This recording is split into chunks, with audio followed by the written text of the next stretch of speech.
po kayo, anong sinabi nyo? Resto bar po. Sa una pa lang po, alam po nila at saka siya din po mismo nagsabi sa akin na pwedeng inuman. Yun naman po talaga ang balak namin is resto bar talaga.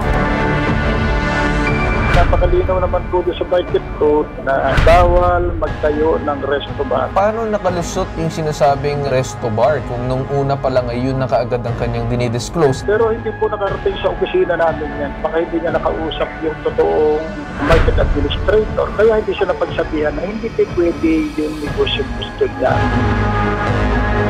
Abul, matanong ko lang sa'yo, bakit nagkaroon ng gulo na ganito? Imbis naman na dalhin na lang siya sa admin mismo at iharap doon. Sabi ko sa kanya, magpaalam ko na sa admin. Hindi, pero syempre bago lang siya eh. Dapat sana Alam niya yung admin, sa napakalapit lang doon. Ano ba naman yan? Nakatanggap ka na ng pera eh, diba sa kanya? Para ipaalam. Hindi pa pwede yung may mag-a-assume ng pwesto mo tapos babayaran ka na at sasabihin mo na lang na hindi. Okay na, bahala ka na. Pumunta ka na ng admin. Ganyan. Ako po pala si Joanne Flocarencia, 33 years old. Sa Barangay Kapalaran po ako nakatira sa Litix Road. Dumulog po ako sa Bitag para ireklamo si Norana, yung sekretary ni Elias, at saka yung kolektor nilang si Abul Kali. Kasi pinahol po nila yung business na tinayo namin dun sa Commonwealth Market.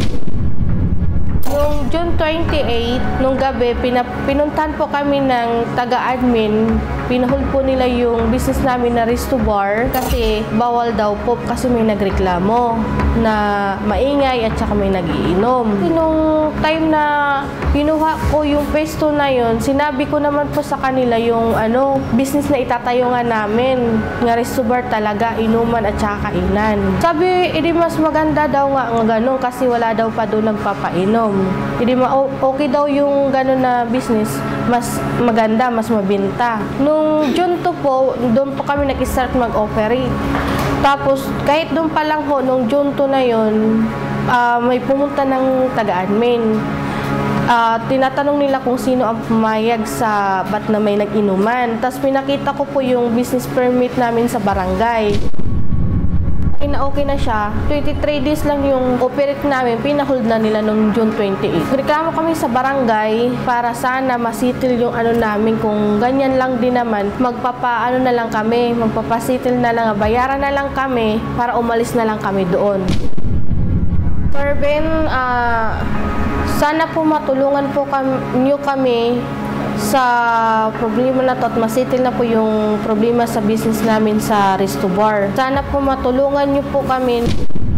Naghanap kami ng pwesto para sa resto bar. Tapos doon po sa kabila sa Commonwealth, wala na silang mabigay sa amin na pwesto. So, binigay po kami sa kanila. Hanap So, po kami. nag-inquire po kayo sa kina Sir Abul? Yes po. Okay, nung nag-inquire po kayo, anong sinabi nyo? Resto bar po. Sa una pa lang po, alam po nila at saka siya din po mismo nagsabi sa akin na pwedeng inuman. Yun naman po talaga ang balak namin is resto bar talaga. Okay. Kasi sa pag-iikot ko po doon, yun lang talagang hindi ko nakita. Doon sa Commonwealth Opo. Market? Bali, ikaw yung unang nagkaroon ng resto bar doon? Opo, ma'am. Okay, after nun mag-inquire ka, nag-secure ka ba ng permit? Ano yung mga binayaran mo? Bago kami magbukas, nagpaano muna kayo ng barangay permit. Nabigyan ka ng barangay permit? Opo. Nung barangay ka pumunta para ma-issue Sa ng permit? Commonwealth po. Pero sa barangay ba, sinabi mo na resto bar ang Opo, itatayo, ma'am. ang gagawin mong negosyo? Opo. Pinayagan ka naman, Opo, obviously, ma'am. kasi nakasecure ka ng barangay permit. Opo. Pirmado ba ni Kapitan yan? Pirma mukhang agad legit naman, oo. issue. Okay, after barangay permit, ano pa yung mga permit na sinecure mo? Barangay permit lang po talaga yun. Wala na kaming So, ibang... isa lang yung sinasabi mong permit na in-issue sa'yo. Opo. Para dun ba sa lugar ninyo, ano ba dapat yung mga permit na kailangan i-comply? Barangay permit lang po. So, barangay permit para makapag-operate, tama ba? Po. Pag-disclose mo ba doon ng resto bar, sino yung kausap mo doon sa mismong Commonwealth Market? Si Kuya Abul po. Wala bang ibang mas nakakataas or official na representante na dapat kausap? Dumaan ka ba sa admin ng palengke? Yun ang tanong Hindi natin. po. Sila po kasi yung bang na dapat ko kausapin kasi hindi naman daw sila sa admin. Siya lang po at saka yung sinasayang secretary po si Oliling po. So, never kang pumunta ng admin ng palengke May pumunta doon sa amin na admin kasi tinatanong kung sino ang pumayag dito. Ba't nagbukas kami? Ba't nag-iinuman kami? Kasi yung pala bawal talaga daw. Nung nag-ooperate na Oo, kayo, doon ka lang first. pumunta ng admin. Sinabihan po ako ng admin na kung meron daw kaming galing admin na recommendation, ganyan-ganyan. Kanino ka nagre-renta dun sa pwesto mo dyan sa palengke? Nagbibigay po kami sa rent ng 1,100 araw-araw. Saka sa kolektor din nila at saka sa isang kolektor niya na lalaki at saka kay Uliling po. So in short, gaano ka katagal nakapag-negosyo ng resto bar dyan? 23 days po. Bakit ka pinasara? Sinong nagpasara sa'yo? Barangay ba o admin ng palengke? Admin po. Bakit daw ipapasara? Kasi mayroon daw po doon na nagsabi dun sa tatawag nilang hit dun sa admin, nga tatawag nilang Sir Bonbon, nga mayroon daw nagreklamo sa kanila na may Ikaw ba may mga parokyano ka na baka nagwawala, maingay? Kasi Wala naman bawal po. din naman talaga yun. Wala naman po kasi may video okay kasi kami. Yun lang. Posible kasi na baka yung sinasabing establishment mo, siguro noong una, sabi ng admin wala naman problema. Pero bagkus nagkaroon na ng sinasabing complaint, kaya umabot sa punto na ipinasara. Pero dapat alam na from the start ng admin kung ano magiging epekto ng pagpapatayo ng isang resto bar doon sa lugar. Sir Abul, balik naman tayo sa iyo. Anong naging proseso ng paglapit ni Madam sa iyo na magpapatayo ng resto bar? Ang sinabi niya sa akin, ang ilalagay doon pares sa kainuman. Tapos sabi ko, yung pares pwede. Yung inuman, paalam ko na muna sa admin, tapos kumuha ng perme sa barangay. Pag inukaya nga ng barangay at saka sa admin, okay na sa amin. Alam ko, ginawa niya yun. So ma'am, ginawa mo ba yan na pumunta ka sa admin at sinabi mo na magkakaroon ka ng inuman doon? Opo, nagpunta po ako dun sa admin, tapos sabi nila sa akin, kumuha daw ako ng recommendation sa kanila nga nagpapatunay na pumapayag sila ngayon ang business namin. Kasi ang sabi mo, resto bar. Hindi mo nabanggit yung paresan. Si Sir Abul naman, ang sinabi, ang paalam. Paresan. Paresan at inuman. Ano ba po, talagang- pagkalahatan po talaga yun. Kumbaga, nag-ano kami ng pagkain, tas pares, tas inuman, at Hindi, saka res- dapat nagkaroon ng proper disclosure. Yes. Yun yung ibig naming sabihin dito. Kasi resto bar kasi ibang bagay niyan May mga video sir. may mga pa-music. Talagang magkakaroon ng sinasabing Sinabi ko ingay. po talaga sa kanila na resto bar nga may kainan Sino ang po at kausap saka mo? sila Sinabi po mo na. talaga noon. Si admin ma'am, yung ibig namin sabihin hindi Ay, yung siya. napunta ako sa admin, yun nga, sinasabi ko na may inuman nga kami resto bar, tapos pinakita ko yung permit ko. Tapos nung sabi nila sa akin doon, pumunta daw ako sa kanila na humingi ako ng recommendation na papel, nga nagpapatunay, nga pumapayag sila, tapos balik daw Binigyan ako ka sa ng kanila. recommendation. ang Wala resto bar silang sa binigay lugar. sa akin. Sige, ganito na lang. So, kausapin din natin on the line yung sinasabing Commonwealth Market Operator, si Elias Mangorsi. Magandang umaga po sa inyo. Yung kababayan ko niya na si Abol, nung iniwan ko po yung pwesto na yan, siya po yung nakapaglagay ulit at nung nilagyan niya ulit, ang nangupahan sa kanya si Juan at ang papel ko lang po dyan, tinutulungan ko lang po yung kababayan ko na yan at para po magtuloy-tuloy na pagtitinda niya, pinasira din po kasi bawal daw po yun. So, yung role mo dun sa Commonwealth Market ay ikaw din ay nagmamayari ng isang pwesto. Dati po yan, ako yung nakalagay kasi nagtitinda rin po ako doon. Pero sa tagal na pagtitinda ko, iniwan ko po, ang nakasalo po ulit na nagtinda, si Abol po. So, ano na yung role mo dun sa Commonwealth Market? Ano yung ginagawa mo dun ngayon? Nagtitinda po ako dito sa palengke. Hindi ka Ibang kasama sa po. admin? Hindi po ako kasama sa admin. So, parang kapwa, siguro renter ka dun sa lugar, tama ba? Opo. Ano yung masasabi mo dito sa ginawa kay Ma'am Joanne na biglang pagpapasara? Hindi ko po alam na resto bar yung ilalagay, na inuman ng alak yung ilalagay nila. Nalaman ko po nung nagka-problema sila Abol na sa si Juan nung pinasara na ng... So nagkaroon na admin ng yung problema nung pinasara na. Doon lang nalaman ng Opo. ibang tao na resto bar siya. Opo. Pero yung mismong admin ba ng Commonwealth Market, hindi ba alam? Si Abol po yung nagipag-usap Hindi naman siya ang mayari ng admin. Ikaw na ang kausap. Oo, ako na ang kausap Siguro, Sir Carl, mas magandang manggaling na sa authority mismo. So, bukod sa barangay, tawagan din natin mismo ang administration ng palengke na nakakasakop dun sa resto bar ninyo. Kausapin muna natin itong si Kapitan Manuel Co ng Barangay Commonwealth, Quezon City. Magandang umaga po. Yung pong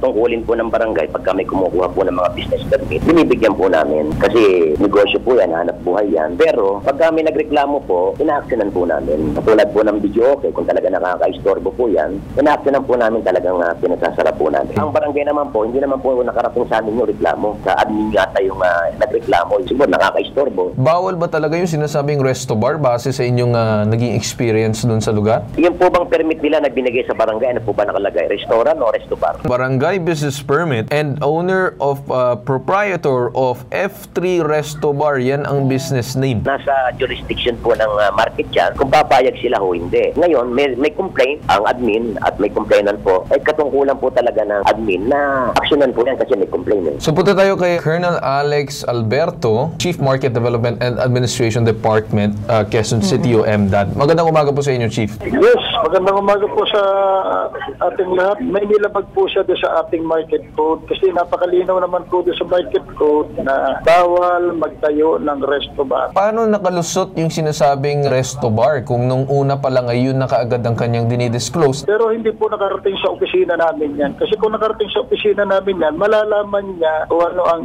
specification ng kanyang ina-applyan. Baka hindi niya nakausap yung totoong market administrator. Kaya hindi siya napagsabihan na hindi pwede yung negosyo gusto niya gawin doon sa loob ng market kasi bawal nga po yun doon sa market code natin. Nakalagay nga lang doon sa resibo niya, acknowledgement lang, nakapirasong papel lang. Kaya magkakaproblema nga. Yung posible na nangyari na hindi nakausap ni Ma'am Joanne yung sinasabing totoong representative ng admin, tama po ba? Opo. Ano mo sasabi ninyo, ma'am? Parang kung ganyan din naman pala, parang, sorry sa word, parang scam. Kasi alam mo yung tipong, nag-ayos kami maghanap ng pwesto. Tapos kakausapin kami ganyan, tapos sinabi namin na resto bar. Tapos biglang okay lahat-lahat. Tapos biglang sasabihin nilang bawal. Ano yung... Ang hinihingi lang talaga nila sa akin ng time na yun, nang pumunta ako, is a recommendation po nila Elias, kung sino sa kanilang may-ari kasi nagturuan na sila eh. Bakit kayo nagtuturuan? Hindi kami po nagtuturuan. Alam niya po na ako ang may-ari. Pero ang kinakaswa niya si Elias. Ang nirereklamo niya si Elias. Hinaharap po naman Kailan siya. na po kayo nagsabi na kayo ang may-ari? Nung nakatapos natin nagpunta sa barangay kami ni Elias, nung time na yon, well, di ka pa kasali. Tapos nung nagreklamo ko sa barangay, ang nangyari na, ikaw na ang tinuturo. Tapos nung sabi ng barangay sa amin, pumunta kami doon sa admin, nga magsabi kami doon kung sino ba talaga ang may-ari doon sa pinupahan namin. Okay, sandali. So, sinasabi ni Chief dito, posible talaga na hindi nagkaroon na maayos na pag-uusap sa admin.